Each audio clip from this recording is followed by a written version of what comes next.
Buenos días, buenas tardes, buenas noches. En nuestro programa de hoy vamos a hacer un poquito sobre los procesos culturales del Rumiñahui.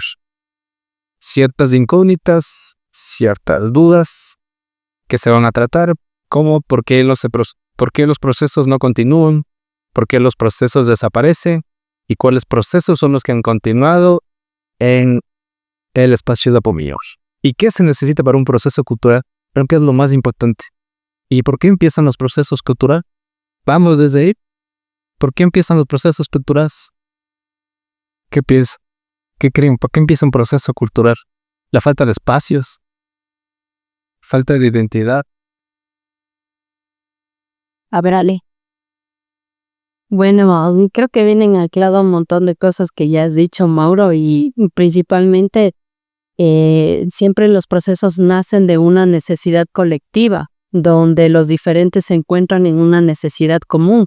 Y parte de ello en el cantón Rumiñahui, sin duda alguna, han sido la falta de espacios, porque tenemos un abanico muy amplio de músicos, de artistas plásticos, gente dedicada a las artes escénicas, a la danza, hay gente naciente en el mundo del cine, pero no ha hallado un espacio donde puedan hacer presentaciones o circular las diversas expresiones artísticas, y creo que ese ha sido el primer impulso para aquellos que nos vamos encontrando en la gestión cultural y en las expresiones artísticas, buscar un espacio común.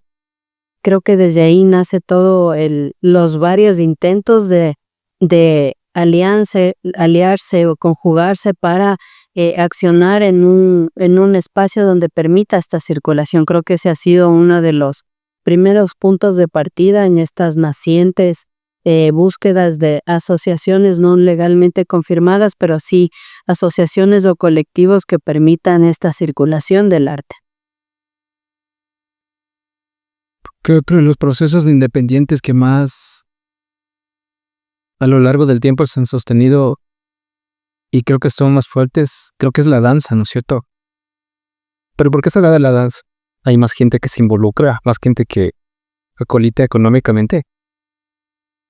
Pero depende, es que depende de la danza también, porque quizá la danza tradicional puede sostenerse porque ellos tienen otra dinámica, en donde hay un cobro por ser parte del grupo de danza, los directores sostienen con el pago que ellos reciben, ellos sostienen esto, tema de vestuarios y de transportes y de cuestiones a los jóvenes. Quiere decir que estos jóvenes no son encaminados a ser bailarines, sino por gusto. Entonces se sostiene de esa manera en la danza tradicional, que es distinta a la dinámica. Pero, por ejemplo, sostener espacios o sostener en las otras áreas de danza es más complejo. En la danza contemporánea, en el ballet, de artistas o bailarines profesionales que se dediquen a eso, es más difícil sostener un espacio. Porque claro, necesitas la parte económica, no todos van a ir a bailar contemporáneo, ni todos van a ir a bailar ballet, y sostener espacios con ese enfoque es complejo también. Entonces, quizá tiene que ver mucho el tema de las políticas públicas, que no hay sistema, que no hay suficiente dinero para poder sostener estos espacios. O sea, es como bastante complejo el tema. Sí, es que la cultura siempre ha sido la última rueda del coche y seguirá siendo, pero por falta de las cabezas que no se dan cuenta que la cultura puede generar un proceso dinámico, económico, social, turístico, hasta de seguridad.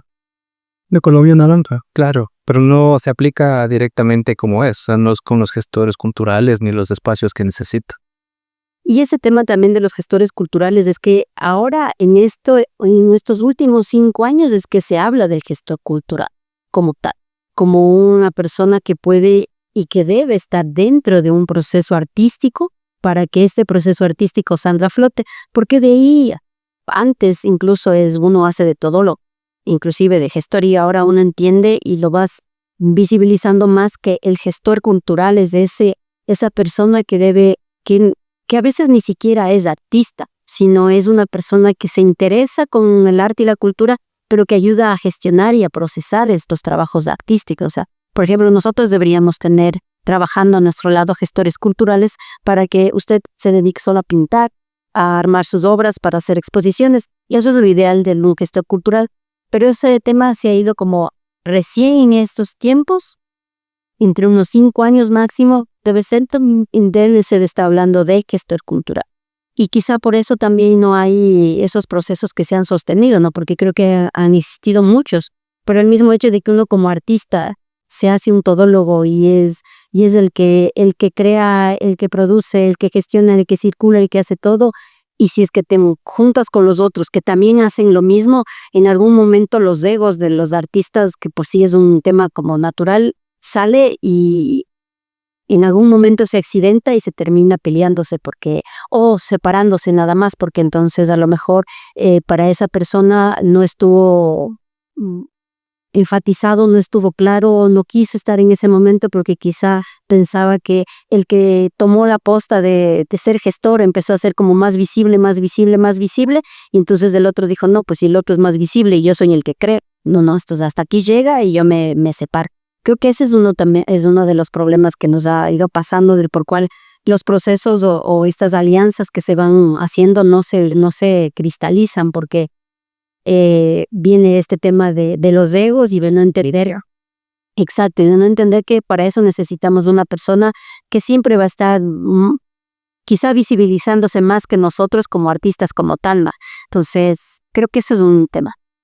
Yo creo que los procesos culturales también aparecen y nacen de las necesidades que tiene el artista o el gestor cultural de visibilizar esa actividad o ese algo que no se está mostrando o que no ha aparecido o que la gente no está consumiendo. Entonces, si hay un artista o un gestor cultural que se dedica a la producción del cine, por ejemplo, esta persona, este artista, este gestor cultural, le interesan los procesos de cine, le interesa mostrar el cine, ver cómo se hace cine, quizá enseñar el cine, quizá hacer proyecciones de películas o de cortometrajes o lo que sea.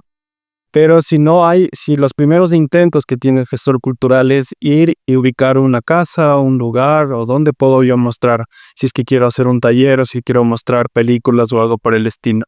Y uno de los primeros conflictos que uno se encuentra en el ámbito de la cultura y de la gestión cultural es que no hay espacios adecuados específicos para las prácticas. Es decir, no hay muchos lugares donde tú puedas ir y danzar, no hay muchos lugares donde tú puedas y tengas un taller y te puedas dedicar a hacer pintura, escultura, las cosas que necesites. No hay muchos lugares específicos donde tú puedas proyectar, salas donde tú puedas exhibir lugares, laboratorios adecuados en los que tú puedas y tengas materiales para practicar.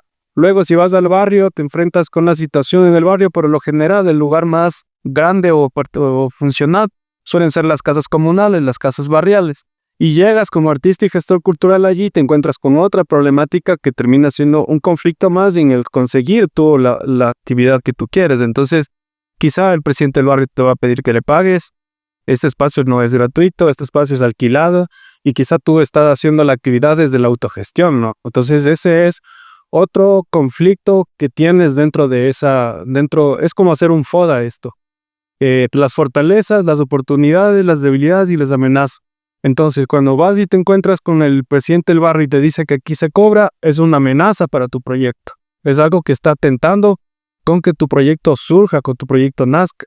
Entonces, luego vas y digamos que quieres hacerlo en un lugar más público, quizá museos, quizá salones de la ciudad, quizá algún instituto, algún lugar en academia, y tienes que hacer otro tipo de trámites, que quizá oficios, que quizá documentos, quizá reuniones, y allí esas también pueden ser oportunidades como pueden ser amenazas, porque bien puede ser una oportunidad, te dan la apertura y está adentro, pero se vuelve otra amenaza si es que te dicen no, o necesito tales cosas, o tales documentos, o necesita alquilar el espacio, o necesita dar una garantía económica, por ejemplo. Pero todavía no tienes la garantía económica, entonces esos procesos, esas cosas se van debilitando. Ahora aterricémonos un poco acá en nuestro contexto, en Rumiñahui, y quizá hay que ver por qué sí los procesos que se han sostenido sí funcionan.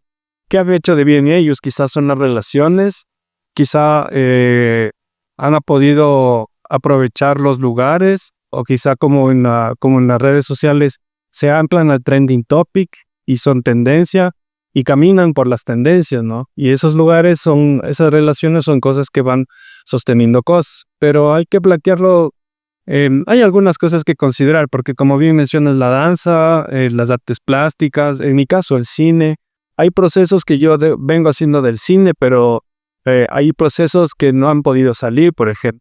Hay otros que sí salen y hay cosas que se siguen haciendo y está ahí.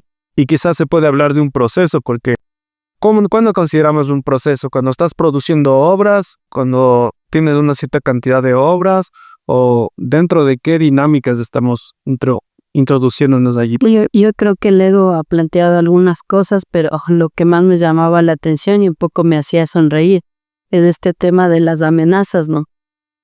Que los ha planteado más o menos en el tema de las dirigencias barriales, y creo que esto puede ser un eco y una voz de todos a quienes nos hemos dedicado a la gestión cultural, porque yo recuerdo que en el 2013 que realizábamos procesos de cine con el barrio, pedimos una casa barrial y llevábamos este proceso de cine, de muestra de cine enfocado para las familias, pero sobre todo para los niños y jóvenes. Y recuerdo que en su primer momento hubo esta apertura de una dirigencia barrial y nosotros nos encargábamos de absolutamente todo. Lo único que hicieron fue prestarnos una sala y nosotros llevábamos el implemento, nos tocaba insonorizar y también oscurecer la sala para llevar a cabo estas funciones. Llevábamos un tema de insumos, del infocus, computadoras, y hicimos la gestión incluso para tener un archivo visual importante en ese momento con el Ministerio de Cultura, y empezamos ya a tener esta dinámica de socializar los procesos de cine que se realizaban en Latinoamérica, y ya progresivamente hubo una afluencia de gente. Obviamente nosotros en ese momento no cobrábamos absolutamente nada, pero fue esta amenaza de la dirigencia barrial que al ver una afluencia más grande de personas cambió su actitud y ya nos quiso cobrar por el tema de la luz, por el tema de agua, montos que en aquel momento eran totalmente descontextualizados a la época, pensando que probablemente nosotros estábamos cobrando. Y a lo que nosotros nos interesaba es generar este primer acercamiento con la comunidad en ser protagonistas de los narrativas que se hacían en Latinoamérica, con el fin de posterior sí llevar a cabo procesos de producción de cine.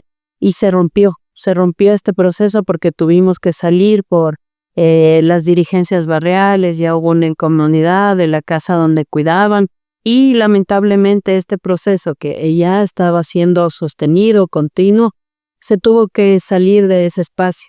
Y ya por el 2017-18 nos pasó lo mismo, que levantamos con no solo un colectivo, sino varios colectivos y también sumados al barrio, un espacio que había sido abandonado totalmente, que había estado lleno de agua, que había estado lleno de suciedad, y se sumó el barrio y los diferentes colectivos a limpiar este espacio.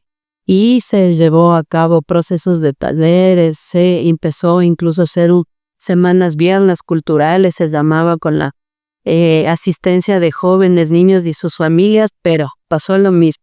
Empezó a haber una pugna de intereses económicos o intereses de protagonismo, que es lo que mencionaba América, y un espacio sumamente bien sostenido se cayó, porque a nosotros igual como colectivo nos tocó salir de este espacio por la actitud, digamos, de las dirigencias barriales. Entonces, definitivamente hay un problema del uso de los espacios, del acceso a los espacios, pero también de esta continuidad cuando empiezan a haber intereses personales o económicos. Y sobre todo, y lamentablemente, el arte ha estado enfocado mucho en siempre autosostenerse. Y cuando ya hay un tema de pago, los artistas, siempre se cree que los artistas deben hacerlo además gratis, que deben, por ejemplo, el tema del cine, que igual deben ser espacios absolutamente gratuitos, cuando detrás de una producción de creación artística, llámese corto o película, hay muchísimo dinero invertido para realizar un producto de un alto nivel que sea al menos visible para la comunidad. Entonces creo que estos han sido uno de los problemas que han hecho que estos procesos culturales o de gestión no se puedan sostener dentro de Rumiñahui. Como procesos independientes, creo que todos nos toca pasar por la misma línea, ¿no? Es claro, poner de tu sueldo, de tu tiempo, de tu todo. De tus equipos. Sí, de tus equipos. Es que yo sí creo que todavía aquí al artista no le... O sea, es como cualquier persona. Es que no salimos de la autogestión. ¿No se merece es nuestra culpa o es culpa del Estado? Creo que hay una doble relación de responsabilidad porque por un lado el Estado no asegura ni garantiza el uso de esos espacios ni las condiciones para que tú como artista o gestor trabajes. ¿Por qué? Porque también desde un poco la supraestructura se puede decir, el concepto, la cultura no es una cosa, no es un concepto, es algo que todavía no es apreciado por el valor intrínseco que tiene. La cultura representa un montón de cosas, hablando conceptualmente, pero en la práctica identitaria de los territorios, por ejemplo, en este territorio, en este cantón, ¿cuáles son las apreciaciones que la gente tiene de la cultura? Y cómo eso ha venido moldeando las relaciones de las personas, porque quizá antes la cultura le veían un poco casi como el turismo, quizá la veían como la gastronomía, quizá le veían como la música y solo como ciertos grupos musicales, quizá veían como algunas cosas de danza, quizá lo veían como una obra de teatro en un espacio grande, muy adecuado, como un salón de la ciudad o una sala de teatro o como una sala de cine.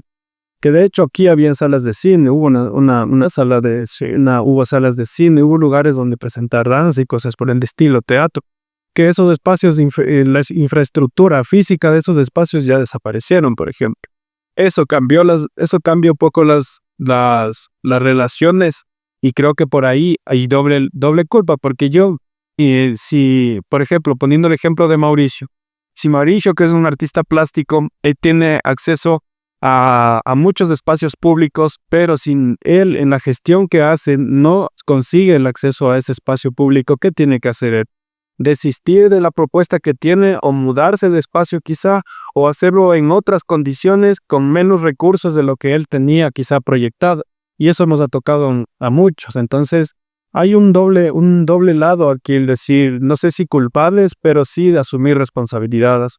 Por un lado sí hay una responsabilidad completamente estatal y por el otro está la responsabilidad del artista y del gestor también, porque se enfrenta a esto que te digo de la autogestión. Todavía no salimos de la autogestión, ¿pero por qué? Porque tú en el ánimo de que no se caiga lo que tú quieres hacer, sostienes y empiezas a meter cosas y empiezas a meter dinero, quizá le pagaré a alguien más para que tú el proceso lo saques. Pero eso termina tergiversando la actividad en realidad. ¿Qué crees? O sea, creo que ahí viene un tema más profundo inclusive, porque a veces es el tema también de cuántos vínculos tenga aquí. Más profundo, o sea, más difícil, más adentro de... Porque a veces cae en el tema de que debes tener los contactos necesarios para poder llegar a las instancias a donde quieres llegar, y hay otros que quizá no tengamos o no tienen esos accesos y por eso no llegas. Porque eso se ve también en lo cotidiano. Si tú tienes mejores contactos... Palanca, dice. Exacto, o sea, si tú tienes mejores palancas vas a llegar al lugar más rápido. Si no lo tienes, el camino va a ser más difícil. Y si pasas haciendo muchos años, mucho tiempo igual, o una de dos, o desistes o sigues ahí para seguir en el proceso. Entonces, o sea, sí es difícil sostener. Pero creo que los procesos independientes, o sea, individuales, se sostienen en el tiempo, creo que hasta cuando la persona está. Porque, por ejemplo, en mi caso, mi espacio y lo que propone mi espacio y lo que he ido entendiendo desde nosotros como hacedores de la danza, enfocado a un cierto tipo de población, y el nombre que tiene va a ser hasta donde va a estar aquí, pero también va a estar a donde yo vaya. Entonces creo que también debemos como plantear esos procesos independientes, individuales, que se sostienen porque tú los sostienes, que a la larga como que llega a ser así, ¿no? Y ahí está todo lo que tú has hecho a lo largo del tiempo para sostener tu propuesta como tal. Pero también es el tema de por qué los procesos colectivos no se sostienen. O sea, por ejemplo, aquí estamos 4 colectivos. Y si en este caminar ¿Se podrá sostener este proceso que estamos creando, tratando de formar desde nuestras individualidades como colectivos? Porque claro, atrás mío yo tengo más gente, atrás de usted igual, atrás de cada uno, ¿no es cierto? Pero logramos sostener estos procesos colectivos que puedan aportar y ayudar a estos procesos de que quizá podamos luego que se pueda poner en una ordenanza, que se pueda poner en una política pública para mejorar esto es lo que estamos acabando de decir. Creo que eso es también importante porque no se sostiene por eso, o sea, porque creo que no logramos como compaginarnos entre todos o a la vez sostenernos, porque claro, es difícil lo que dice Edu, también la autogestión. O sea, cada uno tiene que también buscarse su diario vivir y eso hace que puedas como hacer otra cosa. Pero ¿por qué no se puede sostener estos procesos colectivos para un bien común? Porque si estamos hablando de que solitos no avanzamos, si nos juntamos sería más fácil, ¿no? Pero cuando en teoría, pero cuando nos juntamos ya no pasa eso, o sea, es como que no se logra sostener lo que acaba de decir Ale, o sea, no se sostuvo el cine comunitario que pese a eso había un colectivo atrás, había gente atrás.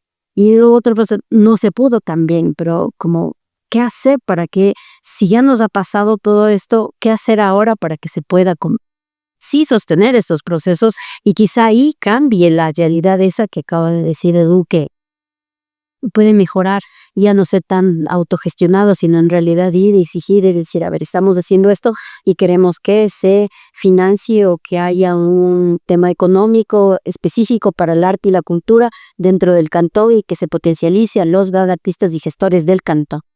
Pero creo que deberían hacer también como sostener estos procesos colectivos también.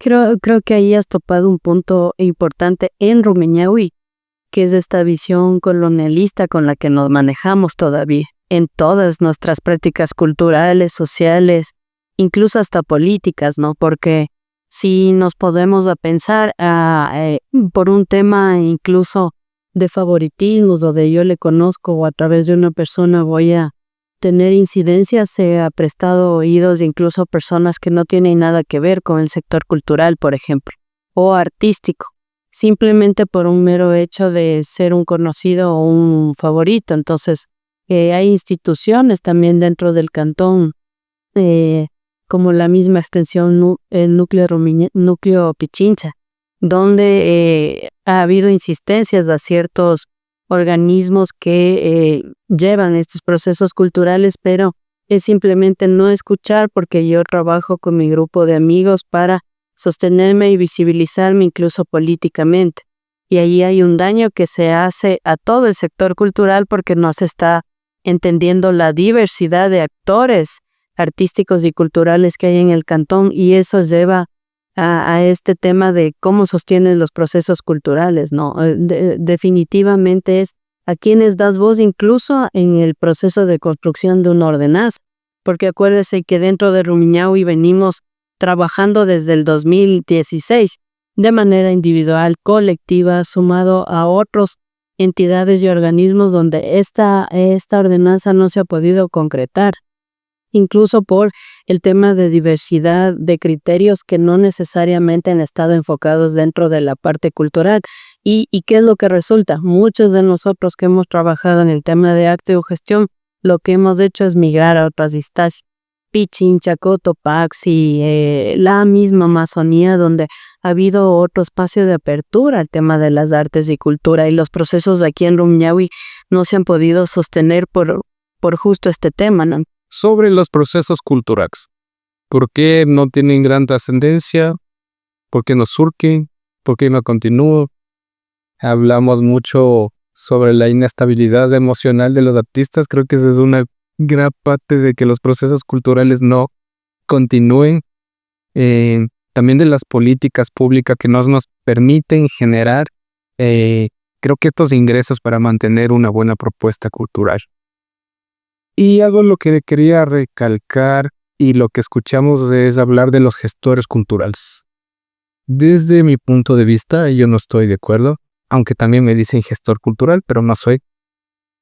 A mí no me agrada esa palabra gestor cultural. ¿Por qué? Porque creo que igual que el programa anterior es una palabra que se han tomado muchos bajo su propio concepto y dice, yo soy gestor cultural. Y el único proceso que has hecho tal vez es sacar algo o irte a vincular con alguien y conversar y ese es tu proceso cultural. Entonces yo no estoy muy de acuerdo con esto de los gestores culturales que se están manejando de esa manera. Que yo le veo que es una gran falencia dentro de aquí, del Lochi. Porque yo he conocido full gente y todos son gestores culturales. Todos tienen un proceso, todos han manejado algo, pero las evidencias y lo demás no nos respaldan. También esto de sacar un proceso cultural y mantener. Entre los que estamos aquí, creo que nuestros procesos culturales han sobrevivido gracias a nuestros propios esfuerzos, autogestión y, claro, muchas horas de práctica y trabajo. ¿Cómo podríamos romper esta hegemonía de volvemos otra vez a la autogestión? ¿Por qué siempre el artista hace autogestión? Y no vea que participan en proyectos, que hacen escritos, que hacen oficios. Creo que es la falta de preparación y a la gente del campo artístico veo que no le gusta mucho capacitarse. Creen que es una gran falencia del artista, del individuo, de la persona o del sistema. ¿A quién culpamos? A todos. Es que también creo que nosotros venimos de este tema desde la colonización del romanticismo. Recuerden que el arte nace en la época del romanticismo justamente como con eso, ¿no? Como algo etéreo, algo que eres así como soy el mejor, sublime, eres no sé, el elegido para ser artista y por eso eres, y casi no pisas del suelo y vives entre nubes. Y ese tema romántico del arte ha trascendido mucho, e incluso desde tema estructural del sistema educativo. Entonces la gente piensa que el que hace arte no tiene necesidades de no ser.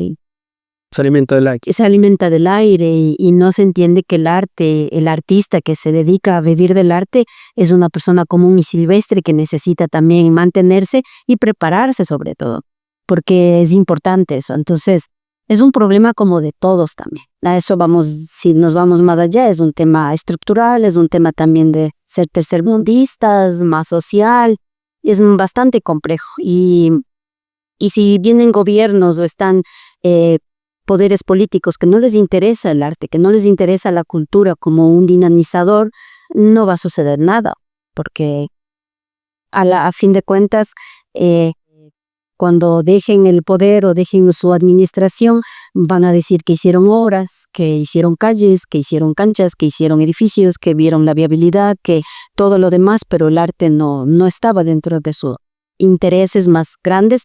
Entonces es un problema de todos, está muy, muy fuerte. Ahí hay algo importante que la América nos remontaba al inicio de esta idea de artista, y es justo repensarnos en esta idea del mecena también, que en su momento puede ser mal interpretado como el gestor cultural ahora. ¿Por qué? Porque el mecenas sostenía la vida del artista en ese momento, sostenía su obra. Entonces, no es que no recibía nada a cambio. El artista, en cualquiera de sus expresiones, tenía alguien que le costeaba sus pinturas, sus pinceles, el material, los espacios, la exposición.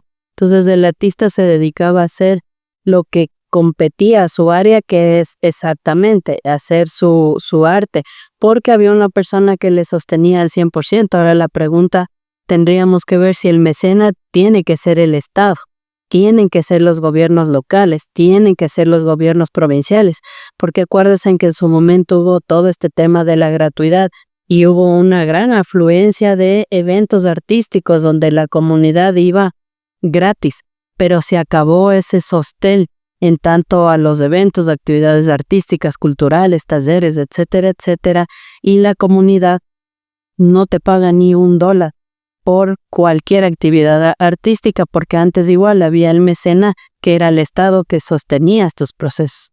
Y ahora lo otro es que de alguna manera el gestor o la gestora cultural se puede ver como un mecena porque es quien debería tramitarte todo, pero también vuelvo a lo que tú dices, ahora cualquiera se etiqueta de gestor cultural, incluso los comunicadores sociales, que por hacerte una foto o por postearte en cualquier arte ya se cree gestores cultural, pero detrás de la gestión cultural hay todo un trabajo de por medio en espacio, en recursos, en sostenimiento, que es lo que no se realiza actualmente. Entonces también es un tema de pensarnos realmente quién debería ser el mecena de los artistas y gestores, porque así como hay un pago para el resto de profesiones médicos que son contratados, que pagan, se realizan hacer solo medicina, ellos no están gestionando espacios como tener un hospital para atender a un público que vendrían a ser los enfermos.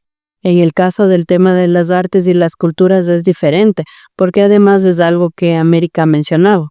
No es una obra pública, pero sí es una especie, si quieren llamarlo, de obra social. ¿Por qué? Porque es un tema de alimento del alma del ser humano. Es a través del arte, de las expresiones artísticas en la que los seres humanos pueden expresar incluso los conflictos políticos de un momento de una forma bella, si quieren llamarlo así. Yo creo que es muy importante lo que cada uno ha dicho y un poco para como cerrar desde mi lado esto de los procesos culturales y lo que han mencionado, voy a tomar un poco de lo de que cada uno ha dicho. Me parece que para que haya buenas prácticas culturales o buenos procesos culturales, hay que entender también que venimos a partir del proceso de la colonia. El proceso educativo y cultural del país, del Ecuador, ha venido en declive. Entonces, no tenemos una sociedad educada culturalmente en el sentido de que le guste consumir el cine, que le guste consumir el teatro, que le guste consumir la danza, que le guste consumir la pintura, que consuma el dibujo, que consuma la escultura, que consuma las otras definiciones, la literatura y las otras cosas que hay. Es decir, existen personas en esos grupos, pero son pocas personas y en realidad están consumiendo, pero están consumiendo en otros espacios donde sí acceden con dinero, donde sí pagan y cosas por el estilo. Pero un poco para aterrizar esto, si esos espacios, por un lado, si no tenemos una cultura, un público consumidor que no está acostumbrado a consumir, y que no acostumbra a su familia tampoco a consumir, es también, por un lado, otra amenaza en esa consecución de ese proceso. Luego, por ejemplo, yo creo que sí es responsabilidad estatal, por un lado, cuando digo esto, que debería garantizarse el uso del espacio. Por ejemplo, aquí en este cantón debería haber un lugar destinado específico, porque sí o sí sabes que de los 100.000 habitantes que hay en este cantón, 20.000 se dedican a practicar artes de algún tipo. 20.000, por decir un número, son artistas, pintores, músicos, danzantes, bailarines, teatreros, pintores, cineastas, fotógrafos, etcétera, músicos y etcétera de cosas. Y esa cantidad de personas deberían tener un lugar al que puedan acceder y que haya una programación estatal en el que digas, como aquí sabemos que hay pintores en este rubro de pintura o de artistas plásticos, entran todos los que estén haciendo artes plásticas. Y a partir de eso se va disgregando y se va generando la programación, pero no hay un espacio físico donde la gente pueda acceder así. Y así mismo con la música, digamos. Aquí como tenemos músicos en este cantón Rumiñahui, de cualquier tipo de música que sea, ¿no? La expresión es la música, pero tengo muchos músicos en este cantón. De los 20.000, por decir, tengo 5.000 músicos aquí en el cantón Rumiñahui. ¿Qué hago con esos 5.000 músicos? Tengo que garantizarle el uso del espacio y las condiciones. Tengo que tener un lugar donde el músico pueda llegar y ofrecer conciertos, donde pueda grabar, donde pueda hacer pregrabados, donde pueda invitar a la gente, donde quizá pueda hacer talleres y que la gente también pueda saber dónde voy a llegar, porque lo que decíamos al inicio, el problema es que el músico, si quiere ofrecer una tarde de conciertos o hacer un concierto, no tiene las facilidades de hacerlas porque no puede ir a la casa barrial, porque no puede ir a la casa del amigo, porque no puede hacerlo en el parque por las condiciones, por los permisos, no puede hacerlo en la plaza. Pero si hay un lugar destinado para eso, las condiciones están dadas y ahí los procesos van a poder florecer, porque ya no necesito, yo como el gestor cultural o el gestor cultural, las principales preocupaciones que necesita resolver es público, personas, quién va a consumir, dónde se va a realizar la actividad, cuánto tiempo va a durar la actividad, quiénes van a realizar la actividad. Pero si ya tienes el dónde, ya tienes las condiciones para que esa práctica o ese proceso se realice, creo que avanzamos un poquito más. Y ahí estamos todavía cojeando en algo aquí. Aquí hay un lugar importante para la cultura en el Cantón Rumiñahui, que es el Museo y Centro Cultural Rumiñahui, y hay artistas vinculados a ese proceso.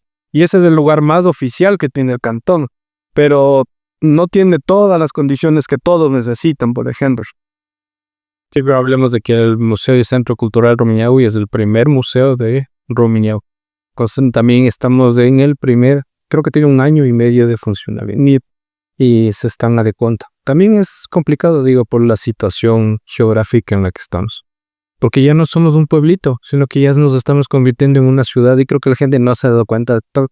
Y seguimos viviendo en esa especie y en ese romanticismo de ser un pueblito mágico, Rumiñahui, que, bueno, mágico ya no tanto, pero Siempre he dicho que Sangolquín es una ciudad con alma de pueblo. claro, yo creo que sí, estoy muy acertado en esto. Y la gente también piensa así, no se dan cuenta que ya somos una metrópoli. Creo que también ya entra hasta más concejales por aumento de población, ¿no es cierto? Por las mismas parroquias, ¿no? O sea, si piensas geopolíticamente, Rumiñahui, si trabajara en aquello, tiene todas las condiciones para hacerse Ya ciudad, el provincia. ya provincia, cáchale. O sea, a pesar de que es muy pequeña, ¿no? Pero tiene todas las condiciones económicas, naturales, geográficas. Somos una ciudad de paso, pero vivimos en un romanticismo y en un colonialismo que nos está afectando todas nuestras prácticas. Es por eso que muchos, ¿qué hacemos? Vamos a la capital, que es lo que tenemos más cercano, o nos trasladamos a otras provincias. Ibarra, por ejemplo, maneja un tema en la cultura súper fuerte, donde hay una agenda permanente en el tema de las diversas artes plásticas y donde procesos como el cine, que son ni nacientes en Rumiñahui, que tampoco se les ha parado bola, en estos espacios se genera ya un tema de documental súper fuerte, por ejemplo. En el mismo Quito se manejan increíbles cosas, en el mismo Guayaquil, con la misma implementación de la Universidad de las Artes, que les permite tener otra mirada respecto a las construcciones artísticos, sociales, políticas y culturales de nuestro país. Entonces, sí, eso es como un tema que debemos repensarnos quienes vivimos en Rumiñahui. Claro, y también quedarse, porque también creo que el punto es justamente ese, Cero, ¿no? Buscar y hacer que las cosas vayan mejorando. Porque si no, vamos a ser también nosotros migrantes, siempre también. Porque si busco mejores días, voy a tener que migrar y eso implica otras cosas. A nivel personal, por ejemplo, muchas cosas más, pero uno puede decidir quedarse también. Entonces hay instancias y hay personas que, siendo de aquí, de Rumiñahui, que han llegado a instancias en donde han podido cambiar cosas, han decidido mejor irse a Quito en vez de lucharlas y decir, bueno, hay que generar cosas que para que este cantón, porque es un cantón, o sea, ni siquiera es parroquia para decir, es una parroquia chiquita, es un cantón grande en donde podemos generar un montón de cosas y que se pueda, y pensar en los jóvenes que vienen también atrás, ¿no? Para mejorar el tejido social, inclusive que ahorita estamos en estos problemas sociales, en este tipo de gobiernos que nos atañen, necesitamos hacer un tejido social, pero con los que vienen también. Porque si ahora estamos como estamos y sentimos nosotros ese peso, ¿cómo van a estar los demás que vienen? Nuestros hijos, sus sobrinos, sus amigos. O sea, es difícil. Entonces creo que sí es importante como pensar sobre eso, justamente porque el arte es tejer socialmente algo, es dejarle algo a la sociedad con más fuerza. Y inclusive es mucho más valorable que la obra pública. Que la obra pública luego, después de 20 años, entonces van a tener que levantar todo. Pero apostable al arte y la cultura no, pues es realmente hacer un transformador social. Es intangible. Vamos cerrando, ¿qué les parece? Llegamos un poco al final de este recorrido, de este capítulo, de esta serie de podcasts que hacemos con Semillas Culturales, colectivos independientes. Y acá hoy ha estado conversando con nosotros gente que ha trabajado algunos procesos desde hace muchos años. Tenemos a Saru Danza, tenemos el taller, tenemos Mate Tostado Colectivo y también Hombre Extraño. Entonces, de mi parte, nos volveremos a encontrar en el siguiente capítulo. Tenemos otros conceptos que queremos develar, otros conceptos que queremos debatir y discutir. Será hasta una próxima ocasión y no se pierdan nuestros podcasts de Semillas Culturales. Chau.